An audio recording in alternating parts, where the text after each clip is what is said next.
네, 오늘의 정치권 이슈 살펴봅니다. 김영우 전 국회의원, 신경민 전 국회의원 두 분과 함께 분석해 보도록 하겠습니다. 어서 오세요. 네, 안녕하세요. 네. 오늘부터 여의도 1번지의 월요일 코너를 담당하시게 됐습니다. 앞으로 또 깊이 있는 분석 부탁드리고요. 역시 첫 번째 주제는 서해 공무원 피살 사건입니다. 지난주에 이 정치권의 뜨거운 논쟁거리가 됐고요. 주말을 거쳐서 지금까지도 이어지고 있습니다. 들으신 것처럼 여야의 공방이 치열한데요. 여야 목소리 먼저 듣고 오겠습니다. 계속 정부 측은 이제 그렇게 우겼고 저희들은 그 감청 전원 정보를 가지고 월북이라고 100% 단정하기 어렵다. 다른 증거들이 있어야 되는데 다른 정황 증거들은 제가 방금 말씀드렸듯이 다 조작된 것이다. 문재인 정부를 흠집내기 위해서 일종의 신북풍과도 같은 네, 과거에 보면 2012년에 있었던 NLL 대화록 사건이 연상이 되더라고요. 국가정보, 안보 정보를 정치적으로 악용하는 것 아니냐라는 생각이 아주 강하게 들었습니다. 예, 사실 정치권 밖에서 우려했던 상황으로 조금씩 전개되고 있는 게 아닌가라는 생각이 듭니다. 이 진실 공방을 두고서 정치권의 날선 공세, 그러다 보니까 표현 자체도 수위가 굉장히 높아지고 있고요. 그것을 규명하기 위한 여야의 방법론도 차이가 꽤 나고 있습니다. 현재 상황들 본질 어디에 있다고 보십니까? 이것은 이 사건을요 바라봐야 되는 그 원칙이 있습니다. 일단은 인권적인 측면에서 봐야 되는 거예요. 근데 지난 그 문재인 정부 때 이 참혹한 인권 이 사건을 갖다가 오히려 월북 사건으로 둔갑시킨 네. 그런 그 경향이 있죠. 사실 우리 공무원이 서해에서 북한 인민군에게 취살되고 또 불태워지지 않았습니까? 정말 인권적인 면에서는 너무나 참혹한 사건입니다. 불행한 사건이에요. 그런데 이것이 실체가 제대로 밝혀지기도 전에 문재인 정부에서 성급하게 월북 사건으로 둔갑을 시킨 의혹이 있죠. 예. 그것을 지금 바로잡자 하는 겁니다. 그래서 지금 일어나고 있는 것이 정치적인 무슨 논쟁이 아니라 잘못 그 정치적인 어떤 의도를 가지고 월북 사건처럼 둔갑이 된 이 사건을 바로잡자 하는 게 이제 국민의힘의 입장이죠. 그다음에 두 번째는 지금 이제 우상호 그 비대위원장이죠. 민주당 비대위원장은 월북 여부는 중요한 게 아니다 이런 얘기를 했어요. 그거는 정말 큰일 날 얘기다. 월북이냐 아니냐에 따라서 이 희생자 또 희생자 유가족 또 후손들은 엄청나게 큰 불명예스러운 그 삶을 살아가야 되는 겁니다. 네. 우리나라에서 월북이라는 딱지가 한번 딱 붙으면은요, 그 본인은 물론 가족 또 후손들이 얼마나 그 상처가 크겠습니까? 그런데 월북 여부가 중요하지 않다. 이것은 우상호 비대위원장이 너무 이 사건을 가볍게 잘못 처리하고 있는 것이다. 그다음에 두 번째는 이것이 월북 사건으로 은폐 또는 왜곡되는 데 있어서 그 문재인 정부 청와대 국가안보실이 외압을 행사했느냐 안 했느냐가 굉장히 중요합니다. 예, 그것은 그 실체는 분명히 밝혀져야 되는 것이고요. 또 하나는 윤석열 대통령이 얘기했지만은 결국 국가가 존재하는 것은 그 나라 국민의 생명을 지키는 일이 가장 중요합니다. 그것이 국가 존재의 이유죠. 예. 그런 측면에서 문재인 정부가 그 역할을 제대로 했는지 못했는지는 밝혀지는 것이 맞다. 이렇게 생각합니다. 예, 국민의힘의 공세가 꽤 매섭습니다. 네. 민주당에서는 어떤 식으로든 어떤 얘기로든 지금 해야 되는 상황인데 지금까지 나온 얘기들의 어떤 핵심은 어디에 있다고 보십니까? 지금 이 주장인데요. 국가기관이 지금 똑같은 정보와 첩보를 가지고 말을 지금 바꾼 거 아니겠어요? 그렇다고 그러면 이 외압이 도대체 어디서 왔는가를 밝히는 게 굉장히 중요해 보여요. 이게 갑자기 일단은 수면하에 들어가 있던 걸 지금 수면으로 탁 드러내가지고 하면서 주장들이 막 엇갈리게 나오면서 의원부터 시작을 해서 원내대표 뭐 지금 온갖 주장들이 다 나오는데 이 똑같은 정보와 첩보를 가지고 국가기관이 말을 이렇게 180도 바꾸게 된 연유가 있을 겁니다. 그리고 또 하나는 지금 다 까발리자라고 그러는데 그 당시 상황을 돌이켜 보면은 그 당시에 이 해양선에 타고 있던 분이 사라진 것은 현재 도저히 알 수가 없습니다. 이게 실종해서 표류로 한 것인지 아니면 월북을 한 것인지 그 진실을 알 수가 없는데 단 하나 거기서 굉장히 중요한 대목은 그 당시가 코로나가 한참 시작했던 단계이기 때문에 북한이 자신들의 영토와 영공이건 하여튼 영해든지 간에 접근하는 모든 물체와 사람을 전부 다 차버릴 때거든요. 그러니까 이분이 실종을 해서 표류를 해서 북한 땅에 갔다고 하더라도 갈 수가 없는 상황입니다. 그러니까 지금 그 월북과 실종 표류의 그 중간 부분에 있는 애매한 부분이 생길 수가 있는 거예요. 그래서 생존을 위해서 이게 가만히 보니까 상황이 예전하고 전혀 다르다는 거죠. 지금까지의 관행으로는 남이건 북이건 간에 사람이 오면은 귀순 의사가 있는 사람인지 월북인지 월남인지를 분명히 해가지고 처리를 하는 건데 그게 아니란 말이에요. 그러니까 생존을 위해서 이분이 가짜로 거짓으로 귀순하겠다, 월북하겠다라는 의사를 밝혔을 가능성도 있는 거예요. 그러니까 그런 왜 그러냐면은 이 북한이 아무런 조치를 취하지 않고 굉장히 오랜 시간 동안 이 사람을 그냥 바다에다가 표유시키게 놔둔 거 아니겠어요? 예. 그런 걸로 봐선 제3의 어떤 애매한 상황이 있을 거예요. 그러니까 그 당시에 그런 상황에서 우리의 정보 감청 첩보 기관들이 이 일선에 있는 배에서부터 최상급 기관 내지는 당의 최고 기관까지 보고를 하는 여러 가지 감청이 있었을 것이고 예. 그 감청이 우리나라 어딘가에 기록이 돼 있고 그것이 지금 흘러나온 거거든요. 그러니까 이걸 만약에 시시콜콜하게 다 지금 까자, 다 밝히자 이렇게 나오면은 이 한 나라의 정보기관이 송두리째 다 말하자면 드러나게 되는 백일화에 드러나게 되는 상당히 중차대한 문제이기 때문에 주장만 하지는 말자는 거예요. 주장만 하지 말고 그러면 이렇게 국가기관이 해경과 국방부라는 곳이 두 곳이 180도 말을 바꾸게 된 그 이유에 대해서 한번 분명하게 팩트를 가지고 증거를 가지고 얘기를 할 수 있는 건지 없는 건지부터 따지고 보자는 거죠. 예. 두 분 다 실체를 밝혀야 한다. 그 조사가 이루어져야 된다라는 부분에 있어서는 공통적인 의견을 내주셨는데 일단 앞서서 이 김 전 의원께서도 문 전 정권의 이 사건 처리 당시 과정을 어쨌든 밝혀내야 된다라고 말씀을 주셨거든요. 국민의힘에서도 대통령 기록물을 어떻게든 공개를 해서 문재인 대통령이 직접 입장을 밝히라라고 주장을 하고 있는데 또 민주당은 이에 대해서 그건 어렵다라는 입장이라서 아니 먼저 밝혀야 될 건 왜 국방부와 해경이 180도 말을 바꿨는지를 얘기를 해서 그 다음에 저 증거가 더 필요하면은 그 다음에 또 논의를 하고 그럴 일인데요. 이게 자꾸 뭐 청와대 기록을 모두 다 까자 하는 건 2012년에 우리가 엄청나게 겪었습니다. 그 당시에 노무현 대통령 NLL 포기 발언을 가지고 그 당시에 별일이 다 일어났거든요. 근데 그 당시에 그 일을 주도했던 사람들이 지금 그대로 대통령실에도 들어가 있고 국회에도 있고 그렇습니다. 그래서 저는 자꾸 그 생각이 나는 거예요. 그 당시에 제가 정보위원으로서 그 일을 직접 맞닥뜨렸던 사람인데 그 당시에 차고 일어나면 이상한 주장들이 많이 나와가지고 결국은 한 몇 달을 난리를 쳤는데 결국은 아무것도 없이 실체 없이 그냥 끝났거든요. 예.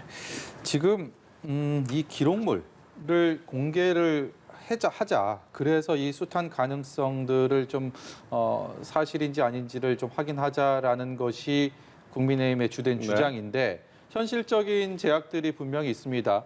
국회를 통과하기 위한 의석수가 부족한 부분도 있고 아니면 사법적인 부분에서도 분명히 그 넘어야 될 문턱이 만만치가 않은데 그럼에도 불구하고 이런 주장을 하는 속내가 따로 있을까요? 제가 지난 20대 국회 때 제가 이제 국방위원장도 하고 막 그랬었는데 지난 문재인 정부 때 일어났던 너무나 많은 의혹들이 사실 있습니다. 안보적인 측면에서 2019년 6월에 북한 어선이 그 4명이 탄 어선이 삼척항에 입항했을 때도 예. 4명이 들어왔는데 처음에 4명이 귀순 의사를 밝혔다는 거예요. 그런데 곧바로 2명만 또 북송을 했습니다. 예. 그리고 그 다음에 또 2019년 11월에는 그것도 이제 그 탈북 어선이죠. 2명의 어부가 들어왔는데 눈을 가린 채 다시 또 북송을 해버렸습니다. 엄청난 사건이죠. 그 2명이 뭐 잔혹한 범행 행위를 저지른 자다. 그렇기 때문에 북한의 뭐 의견을 들어줬는지 몰라도 아무튼 바로 눈을 가린 채 판문점을 통해서 북송을 했습니다. 예. 이것도 국제 세계 여러 인권 단체들 아주 경악을 했죠. 어떻게 대한민국이 인권을 이렇게 무시하는 이런 행위를 하느냐. 그래가지고 많은 시민단체, 인권단체들이 경악을 하고 항의를 했었습니다. 그러니까 지난 문재인 정부 때 여러 가지 한반도 평화 프로세스다, 남북 정상회담이다, 북미 회담이다, 또 평창 동계올림픽이다 해가지고 많은 남북 간의 어떻게 보면은 외형적인 평화 이벤트가 많이 벌어졌지만 결국 인권이라는 측면에서는 북한 주민의 인권, 탈북자들의 인권, 또 여기 와 있는 우리 세터민들의 인권에 대해서 예. 너무나 비인권적인, 반인권적인 처사들이 벌어졌어요. 그래서 유엔의 인권 기관들도 굉장히 불만이 많았습니다. 문재인 정부에 대해서. 그런데 저는 이것도 그 중에 하나의 사건이다. 이렇게 생각합니다. 서해 앞바다에서 총살되고 피살되고 피격되고 불태워졌다라고 하는 사건이 이게 어떤 연유에서 월북이라는 쪽으로 됐는지 이것이 사실은 핵심이고 이것이 밝혀져야 됩니다. 그런데 더 기가 막힌 것은 북한에서 통지문을 보내왔잖아요. 이 사건에 대해서 미안한 마음이 있다라고 말이죠. 그런데 그 통지문도 내용을 다 들여다보면은 미안하다는 건 거의 한두 줄이고 나머지는 전부 북한 입장에서 쓰여진 겁니다. 예. 이 사람이 대한민국 이 공무원이 굉장히 북한 영해에 깊숙이 들어왔는데 이것에 대해서 여러 가지 벌어진 일에 대해서 남한이 이거에 대해서 불경스럽게 만행이라는 표현을 썼다. 네. 그다음에 또 응분의 대가 이런 걸 운운했다. 이것은 북한 입장에서 봐서 굉장히 불경스러운 표현이라는 거예요. 우리가 북한에 대해서 만행이라고 했다고 그래가지고 그래서 그런 정도의 통지문에 감옥해가지고 또 많은 정치인들이 유시민 씨를 비롯해서 굉장히 북한의 김정은 계몽군주와 같다. 이런 표현까지 썼단 말이죠. 그래서 이미 이것은 극도로 지난 정부에서 정치화된 문제다. 그런데 이것은 사실이 밝혀지기 전에는 영구 미제로 남을 겁니다. 그리고 북한에 대해서 굉장히 우리가 굴종적인 모습을 보였기 때문에 이것이 밝혀지는 것이 대한민국의 정체성을 위해서는 필요하겠죠. 예. 예, 알겠습니다. 이 같은 서해 공무원 피살 사건에 대한 여야의 공방에 대해서 오늘 출근길 윤석열 대통령은 이렇게 답했습니다. 윤 대통령의 목소리 듣고 계속해서 이어가도록 하겠습니다. 국민 보호가 국가의 첫째 임무인데 막 그런 부분에 대해서 국민들이 의문을 가지고 계시고 이런 게 있으면은 정부가 거기에 대해서 소극적인 입장을 보이는 것이 문제 있지 않느냐. 그래서 그 부분들 한번 잘 검토를 해보겠습니다. 민주당에서는 친색깔론이다 이렇게 이야기를 하고 있는데요. 이거에 대해서는 좀 어떻게 보십니까?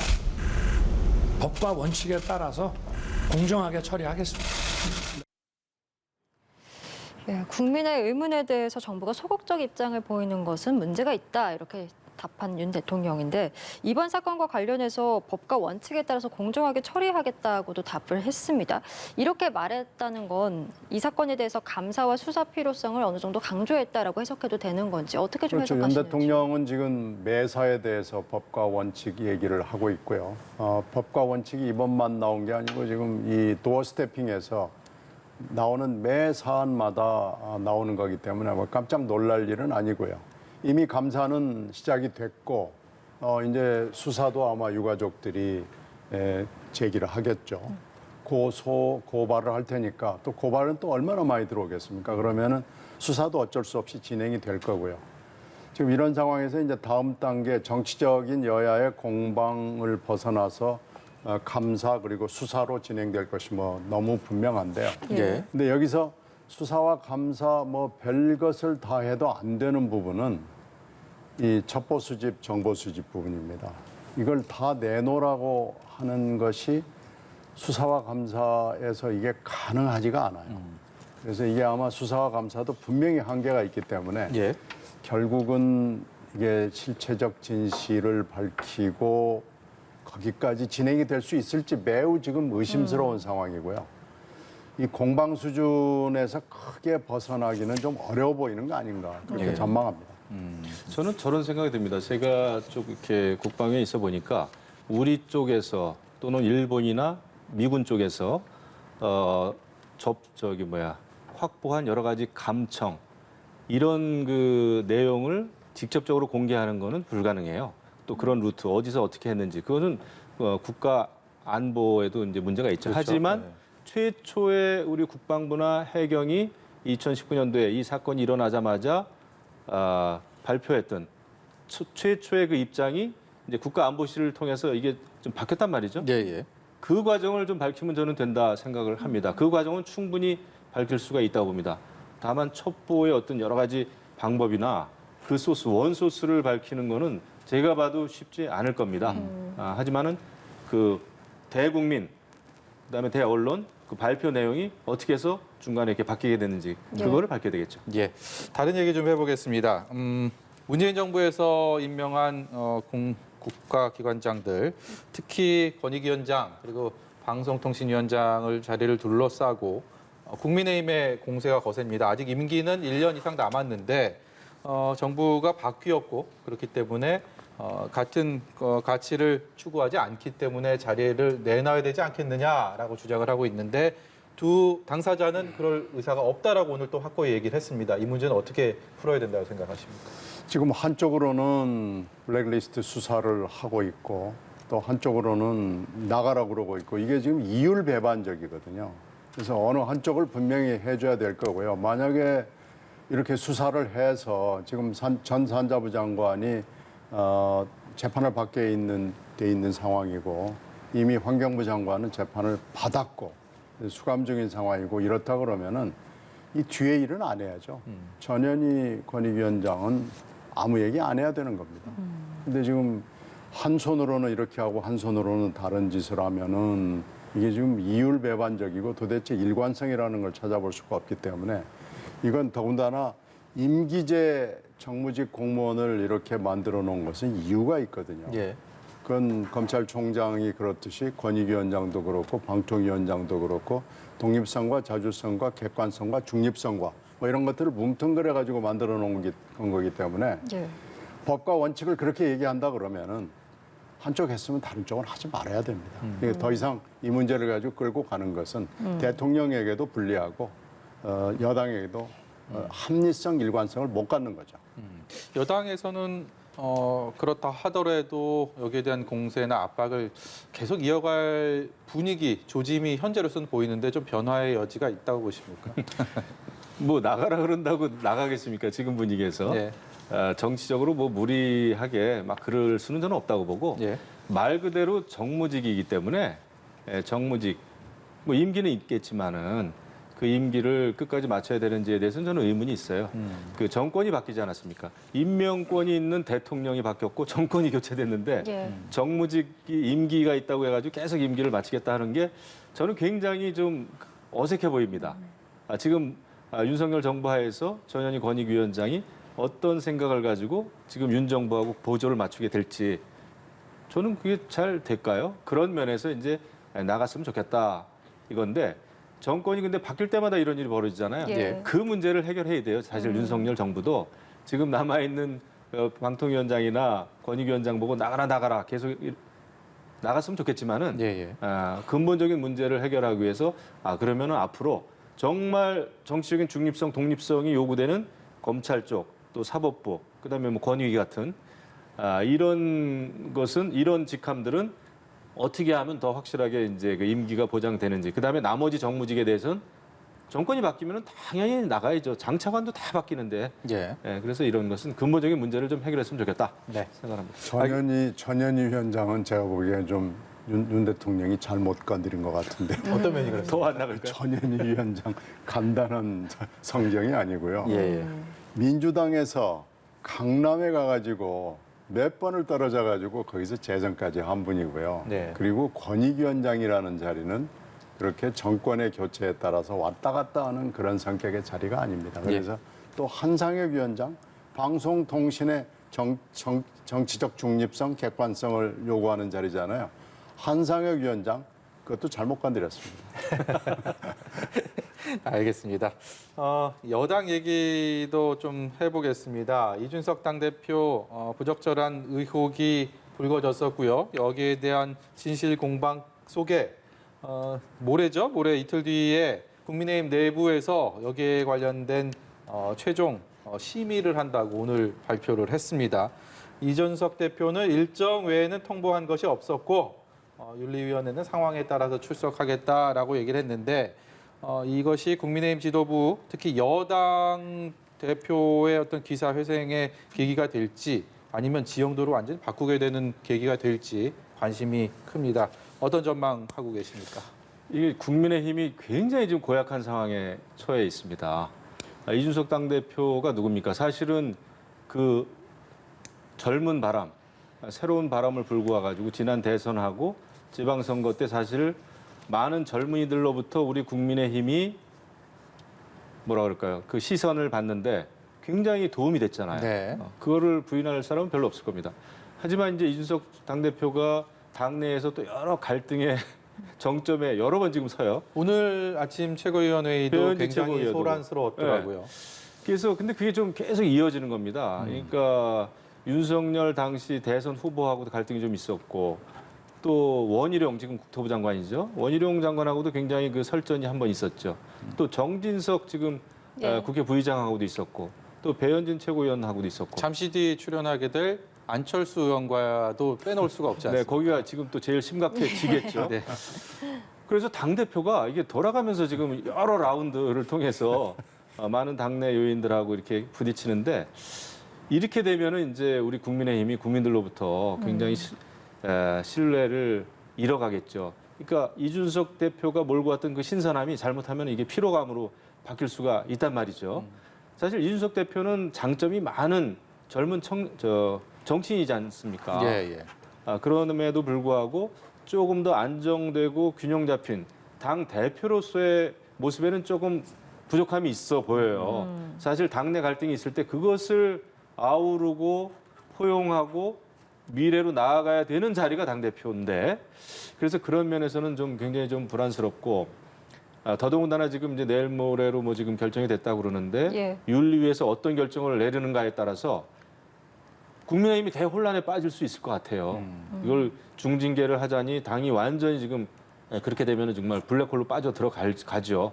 그러면 새로운 지도, 새로운 리더십을 또 창출해야 되는 거 아닙니까? 예. 짧은 시간에. 그래서 굉장히 곤혹스러운데 모르겠습니다. 이게 앞으로 어떻게 이게 이제 이 상황이 진행될지 모르지만은 지금이라도 이준석 대표도 또 대표로서 이 부분에 대해서는 상당히 좀 차분하게 이렇게 대응하는 게 어떨까 싶습니다. 본인은 억울한 면이 많이 있을 수 있어요. 이게 지금 경찰 조사가 끝나지도 않은 사안 가지고 지금 윤리위부터 지금 이거를 이제 징계위에 회부가 됐단 말이에요. 네네. 그러니까 본인은 억울하겠지만은 그래도 조금 더 크게 대응했으면 좋지 않나 당을 위해서 이런 생각이 좀 들어요. 예. 윤리 결과에 따른 이준석 대표 그리고 국민의힘 상황 어떻게 좀 전망하시는지요?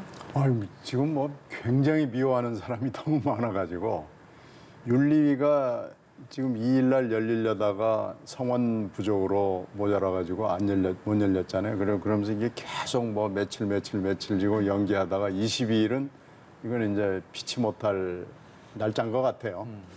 그럼 그 날짜에 열린다면 뭐 못 열린다면 이제 또 뭐 헤매겠지만 열린다면 지금 현재 윤리위원장을 맡고 있는 이항희 위원장의 뭐 이례적인 그 주말에 멘트나 뭐 입장문이 나왔잖아요. 윤리위원장 입장문 내는 건 또 전 처음 보는 것 같습니다. 그런데 그 입장문을 읽어보면은 하여튼 기필코 징계하리라라는 게 행간에 들어가 있거든요. 예. 경징계든 중징계든 선택을 하지 않을 수가 없는 상황이 22일 날 된다 그러면은 혼돈에 빠지겠죠. 예. 그리고 경징계가 혹시 나온다면 아마 이준석 대표는 이걸 극복하려고 노력을 할 거고요. 중징계가 나오면 그건 방법이 없는 거죠. 네. 당을 떠나야 되는 상황이기 때문에 그건 이제 다시 뭐 저희랑 비슷하게 전당대회를 민주당하고 같이 해야 되는 상황이 최악의 경우에는 있을 수도 있고 그래서 정말로 흥미진진한 권력 투쟁이 진행되고 있습니다. 예, 그런가 하면 민주당의 화제 인물은 뭐니 해도 이재명 의원입니다. 지금 전당대회의 룰 그리고 이것을 어떻게 출마를 할 것이냐 아니냐 뭐 이런 여러 가지의 논란은 살아있는 상황이고요. 이 상황에서 이재명 의원은 무건하겠다라는 얘기를 했다가 지난 주말 사이에는 열성 지지자들과 또 소통하는 자리를 네. 마련하면서 이것이 다음 행보를 예고하는 것이 아닌가라는 생각이 자연스럽게 드는데요. 어떻게 보셨습니까? 이거 뭐 시나리오대로 가는 거예요. 이미 시나리오 작성 시점은 뭐 3월이고요. 지금 3, 4, 5, 6 해가지고 넉 달 가까이 시나리오가 있었고 을 지역구의 계양산에서 어제 했던 것은 나 이제 몸 다 풀었다라는 선언이고요. 이제 준비 제조 끝났으니까 이제 출마하겠다는 선언만 남았다고 보입니다. 그래서 오래전에 작성된 3월 중하순으로 짐작이 되는데 그때 작성된 시나리오에 따라서 이재명 의원은 이제 당 대표에 출마를 하는 것이고 8월 말에 있을 전당대회에서 이제 룰 변경이 하나 남아 있긴 하지만 뭐 당선되려고 최선을 다할 거고 여기에 더 하나 문제는 이재명 의원을 추종하는 친명계 의원들이 최고위원회 대거 입성하기 위해서 잇따라서 출마 선언을 시리즈로 쭉 한다고 보여집니다. 그래서 7월, 8월이 그렇게 민주당은 하여튼 소란하고 요란벅적하게 진행될 예정입니다. 예, 계획된 시나리오대로 움직이고 있다라는 말씀이신데 혹시 그렇게 보시나요? 뭐 저희가 볼 때는 그 민주당 그러니까 3월 달에 그 쓰여졌다고 하는 시나리오대로라면은 제가 볼 때는 사실 최악의 시나리오인데 민주당 입장에서는 그렇죠? 왜냐하면은 지난 그 대선 또 지방선거 패배에 책임이 있는 이재명 의원이 당 대표까지 한다. 그러면 앞으로 남아 있는 건 그겁니다. 당 대표가 되고 나서 내후년에 있을 총선에서 자기 세력을 많이 확보하겠죠. 공천을 많이 주겠죠. 그 다음에 이제 대선 후보가 또 되려고 하는 예. 아마 그런 시나리오일 겁니다. 결론적으로는 그런 시나리오라면은 민주당이 굉장히 그 말은 개혁을 한다 하지만은 결국은 굉장한 그 권력 싸움에 빨려 들어갈 수밖에 없다. 이재명계 철험회를 중심으로 하는 강경한 의원들과 이재명계와 지금 이제 그 586이죠. 여전히 당내에서 상당히 그래도 목소리가 큰 그런 586 세력하고 예. 그 다음에 이제 신진그룹인데 97 세력이라고 하는 97 세대라고 하는 90년대 학번이고 70년대 생이죠. 예. 그런데 아직 그런 97 세대는 자기 목소리를 확실하게 낼 만큼의 역량이 부족해 보입니다. 응집력도 없고 그래서 하지만 결국 그 세 그룹 간에 엄청난 권력 투쟁, 파워 게임이 벌어질 것이다. 그런데 이제 개혁을 달성할 수 있을까? 개혁을 하면 굉장히 좋죠. 우리도 여야가 같이 가면 좋은데 예. 잘 안 될 것 같아서 지금 걱정입니다. 예, 알겠습니다. 좋아하시는 것 같아요. 시나리오의 표정 관리가 안 돼요. 시나리오의 작성 시점에 대해서 신 의원님처럼 이렇게 이른 시점을 예. 언급한 거는 저는 처음 들어봅니다. 처음 들어보세요? 예. 이렇게 생각하시면 돼요. 지금 대표를 나가지 않으려고 생각했다면 지금 결정되지 않았다면 계양을에 왜 출마했겠습니까? 계양을에 출마하겠다고 생각을 한 순간 그리고 송영길 대표가 계양을 비워주고 서울로 가겠다고 생각한 순간 이 시나리오는 거의 완성 단계에 있다고 봐야 되고요. 지금 있는 건 그 시나리오에 거의 한 중간쯤 와 있다고 봐야 됩니다. 예, 알겠습니다. 그리고 민주당 내에 영향을 줄 또 하나의 이야기 좀 해보려고 하는데요. 성희롱 발언 의혹으로 중앙당 윤리심판원에 회부된 이 민주당 최강욱 의원에 대한 징계 여부가 이제 오늘 결정이 됩니다. 그런데 지방선거 패배 후에 자맹을 이어가던 박재현 전 비대위원장이 오늘 좀 쓴소리를 했습니다. 최강욱 의원의 중징계를 해야 이제 혁신이 가능하다라는 이야기를 했는데 글쎄요 징계 수위 어떻게 전망하시는지도 궁금하고요. 이 이후에 이제 당내 상황들 어떻게 또 예상하시는지요? 뭐 당내 상황까지는 뭐 긴 얘기고 최강욱 의원에 대해서 징계를 하지 않을 수가 없을 겁니다. 이건 징계 수위는 징계위원들이 결정하는 거고 이건 당 대표도 관여를 못하는 거거든요. 지금 이 이준석 대표의 상황을 보시면은 짐작이 될 텐데 원래 윤리위원회 징계위원회는 아무도 관여를 하지 못하도록 그렇게 디자인이 원래 돼 있기 때문에 예. 하여튼 형식적으로 그리고 되게 실질적으로도 위원장의 그 심지에 따라서는 관여를 못하게 돼 있거든요. 근데 지금은 그만뒀지만 공동 비대위원장을 지낸 이 박지원 위원장의 여러 가지 그 사이 겪었던 경위를 쭉 복기해 보면은 예. 징계는 불가피해 보이고 그리고 경징계를 했을 때 박지원 위원장의 반발이 예상이 돼요. 그래서 이것도 심상치 않은 사태 진전입니다. 네. 예, 알겠습니다. 오늘 저희 두 분 말씀은 여기까지 듣도록 하겠습니다. 김영우 전 의원, 신경민 전 의원과 함께했습니다. 오늘 말씀 고맙습니다. 고맙습니다. 감사합니다.